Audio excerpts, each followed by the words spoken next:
Portosi mbi 10 netët e fundit të Ramazanit. 10 netët e fundit të Ramazanit. Allahu i madhëruar na ka zgjedhur 10 net nga më të begatat që ekzistojnë. Begatia në ato është e përmasave madhështore.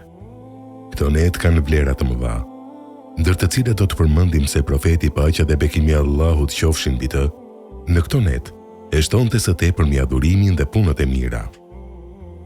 Transmetohet nga Aisha se profeti paqja dhe bekimi i Allahut qofshin mbi të, i shtonte punët e mira në këto net, jo si në çdo natë tjetër.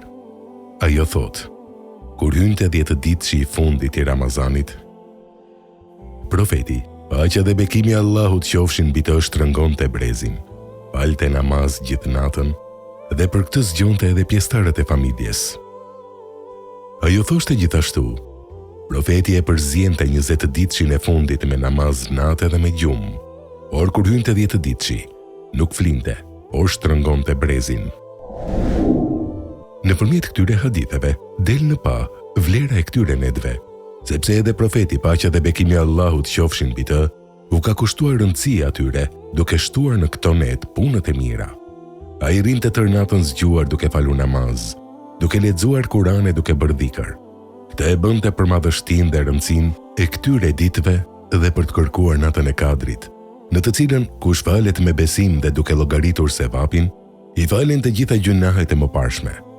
Mënyra se si profeti paqja dhe bekimi i Allahut qofshin mbi të i shfrytëzonte këto net me namaz, dhikr dhe adhurim, tregon se ato janë një rast i bolitshëm.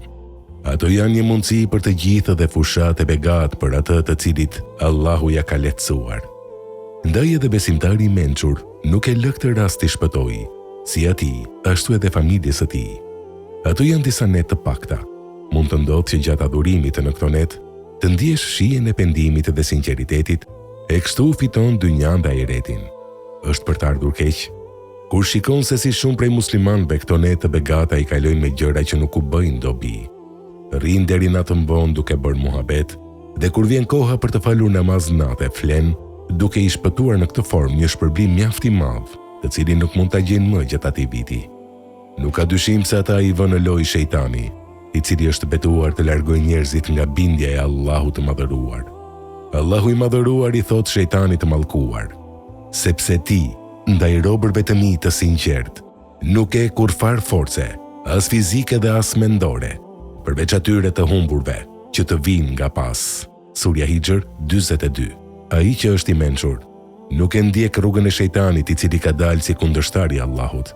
Kjo është në kundërshtim me logjikën e shëndosh. Allahu thot, vallë, në vendin tim do ta merrni për mik atë, shejtanin, dhe pasardhësit e tij, ndërkohë që ata janë armiq të tuaj. Sa këmbimi shëmtuar është ai që bëjnë jo besimtarët. Surja Kehf 50. Shejtani është armiku juaj, ndaj edhe ju konsiderojeni atë si armik. Ai e thërret grupin e tij vetëm se për t'i bërë banues të zjarrit. Surja Fatir 6. Zoti na dhënë fuqi për t'i kaluar këto ditë dhe ne të begata me namaz natë, dua, dhikr, lexim Kurani dhe adhurime të tjera. Amin.